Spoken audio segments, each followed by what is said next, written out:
ಮೊದಲನೇದಾಗಿ ನಾಡಿನ ಸಮಸ್ತ ಜನತೆಗೆ ಮತ್ತು ನನ್ನ ಕ್ಷೇತ್ರದ ಜನತೆಗೆ ಯುಗಾದಿ ಹಬ್ಬದ ಶುಭಾಶಯವನ್ನು ಕೋರ್ತಾ ದಯಮಯನಾದಂಥ ಭಗವಂತ ಎಲ್ಲರೂ ಕೂಡ ಒಳ್ಳೇದು ಮಾಡಲಿ ಅಂತ ಹಾರೈಸ್ತಾ ಬಿಡದಿ ಭಾಗದಲ್ಲಿ ಇನ್ನೇನು ನೆಮ್ಮೆಲೆ ಮಾಡೋದು ಕೆಲಸ ಮಾಡಲಿ ಅಂತ ಅದಕ್ಕೆ ಕೆಲಸ ಮಾಡ್ತಾಯಿದ್ವಿ.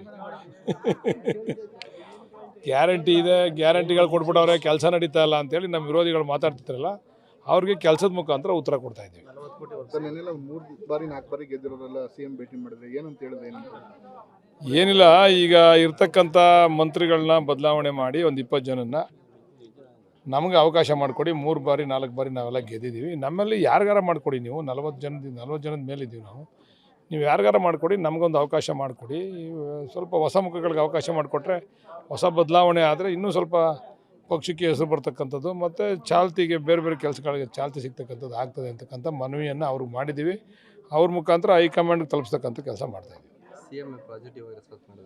CMು ಈ ಬಡ್ಜೆಟ್ ಇದು ಚುನಾವಣೆ ಆದ ನಂತರ, ಉಪಚುನಾವಣೆ ಆದ ನಂತರ ನಾನು ಹೈಕಮಾಂಡ್ ಗಮನಕ್ಕೆ ತರ್ತೀನಿ ಅಂತಕ್ಕಂಥ ಮಾತನ್ನು ಹೇಳಿದ್ದಾರೆ. ಸರ್, ಇಷ್ಟು ದಿನ ನಾಯಕತ್ವ ಬದಲಾವಣೆ ಅನ್ನೋ ಒಂದಷ್ಟು ಚರ್ಚೆಗಳಾಗ್ತಿತ್ತು. ಈಗ ಕ್ಯಾಬಿನೆಟ್ ರೀಶಫಲ್ ಅನ್ನುವಂಥ ವಿಚಾರ ಮುಂದೆ ಬಂದಿರೋದು, ಯಾವ್ದು ಮೊದಲು ಮಾಡಬೇಕು ಅಂತೇಳಿ ಸರ್? ನಾನು ಹೈಕಮಾಂಡ್ ಪಕ್ಕದಲ್ಲಿದ್ದೀರ ಅದನ್ನ ಹೇಳಿವೆ. ನಾವು ನನ್ನ ಅಭಿಪ್ರಾಯ ಕೇಳ್ತಾ ಇದ್ದೀವಿ, ನಮ್ಮನ್ನು ಮಂತ್ರಿ ಮಾಡಿ ಅಂತ. ನಾಯಕತ್ವ ಬದಲಾವಣೆ ಅದು ಆಗಿದೆಯೋ ಇಲ್ವೋ, ಮಾತು ಕೊಟ್ಟಿದ್ದಾರೋ ಇಲ್ವೋ ಅಂತ ತೀರ್ಮಾನ ಹೈಕಮಾಂಡೇ ಮಾಡಬೇಕು. ಅದು ನಮ್ಮ ಕೈಲಿರ್ತಕ್ಕಂಥ ಕೆಲಸ ಅಲ್ಲ, ನಮ್ಮ ವ್ಯಾಪ್ತಿಗಿನ್ನ ಮೀರಿದಂಥ ವಿಚಾರ ಅದು. ಅದನ್ನು ಅವ್ರು ಮಾಡ್ಕೊತಾರೆ, ಹೈಕಮಾಂಡ್ ಲೆವೆಲಲ್ಲಿ ಮಾಡ್ಕೊತಾರೆ.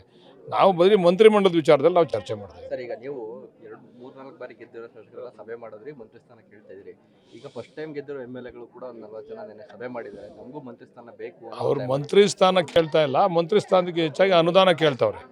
ನಾವೆಲ್ಲ ಮೊದಲನೇ ಬಾರಿ ಗೆದ್ದಿದ್ದೀವಿ, ನಮ್ಗೆ ಹೆಚ್ಚು ಅನುದಾನ ಕೊಡಿ, ನಾವು ಇನ್ನೂ 2 ಸಾರಿ 3 ಸಾರಿ ಗೆಲ್ಲುವಂಥದ್ದು ಆಗಬೇಕು, ಅದಕ್ಕೆ ಹೆಚ್ಚು ಅನುದಾನ ಕೊಡಿ ಅಂತ. ಮಂತ್ರಿ ಸ್ಥಾನ ಕೊಟ್ಟರೆ ಯಾರು ಬೇಡ ಅಂತಾರೆ, ಎಲ್ಲರೂ ಬೇಕು ಅಂತಾರೆ. ಆದರೆ ಎಲ್ಲರಿಗೂ ಒಂದು ಮಾನದಂಡ ಇರ್ತದಲ್ಲ, ಆ ಮಾನದಂಡದ ಪ್ರಕಾರ ಹೈಕಮಾಂಡ್ ತೀರ್ಮಾನ ತಗೊತದೆ. ಅಂದರೆ ಸರ್ಕಾರದಲ್ಲಿ ಹಣ ಇಲ್ಲ ಅಂತಾರೆ ಸರ್, ಅನುದಾನ ಜಾಸ್ತಿ. ಈಗ ಪೂಜೆ ಮಾಡೋದು ನೋಡಿದ್ರೆ ನನ್ನ ಜೊತೆ ಬಂದ್ರೆ ನೀವು ಮುದ್ದುಕೋವೆ ಅಲ್ಲ, ಅವ್ರಿಗೆ ಇನ್ನೂ ಆಸೆ ಆಕಾಂಕ್ಷೆಗಳು ಜಾಸ್ತಿ ಇರ್ತದೆ, ಒತ್ತಡಗಳು ಜಾಸ್ತಿ ಇರ್ತದೆ. ಹೊಸ ಶಾಸಕರಲ್ವಾ, ಅವ್ರು ಮಾಡಬೇಕು ಅಂತಕ್ಕಂಥ ಹುಮ್ಮಸ್ಸು ಕೂಡ ಇರ್ತದೆ.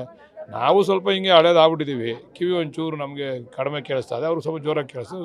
ನಿಮಗೆಲ್ಲ ಮಾತು ಕೊಟ್ಟಿರಾ ಸರ್ 2 ವರ್ಷ ಆದಮೇಲೆ ಕೊಡ್ತೀವಿ ಅಂತೇಳಿ? ಏನಾದರೂ ಹಿಂದೆ ತೀರ್ಮಾನ ಆಗಿತ್ತು, 2 ವರ್ಷ ಆದಮೇಲೆ ಒಂದು ಬದಲಾವಣೆ ಮಾಡೋಣ, ರೀಶಫಲ್ ಮಾಡೋಣ ಅಂತಕ್ಕಂಥ ತೀರ್ಮಾನ ಆಗಿತ್ತು. ಅದನ್ನು ಜ್ಞಾಪಿಸ್ತು ಅಷ್ಟೇ ಮುಖ್ಯಮಂತ್ರಿ. ನಾನು ಅವ್ರು ಹೋಗಿರ್ತಕ್ಕಂಥ ವಿಚಾರ ನೀವೇ ಮಾಧ್ಯಮದಲ್ಲಿ ಬಿತ್ತರಿಸಿದ್ದೀರಾ. ನಮ್ಮ ನೀರಾವರಿ ಯೋಜನೆಗಳಿಗೆ ನಮ್ಮ ರಾಜ್ಯಕ್ಕೆ ಅನ್ಯಾಯ ಆಗ್ತಾ ಇದೆ, ಅದನ್ನು ಸರಿಪಡಿಸಿ ಅಂತೇಳಿ BJP ಎಲ್ಲ ಲೋಕಸಭಾ ಸದಸ್ಯರು, BJPಯವ್ರು ಇರ್ಬೋದು, JDSನವ್ರು ಇರ್ಬೋದು, ಕಾಂಗ್ರೆಸ್ನವ್ರು ಇರ್ಬೋದು, ಎಲ್ಲ ಲೋಕಸಭಾ ಸದಸ್ಯರನ್ನ ಕರ್ಕೊಂಡು ಅಲ್ಲಿ ಸಂಬಂಧಪಟ್ಟಂಥ ಮಂತ್ರಿಗಳನ್ನ ಭೇಟಿ ಮಾಡ್ಲಿಕ್ಕೆ ಹೋಗಿರ್ತಕ್ಕಂಥದ್ದು.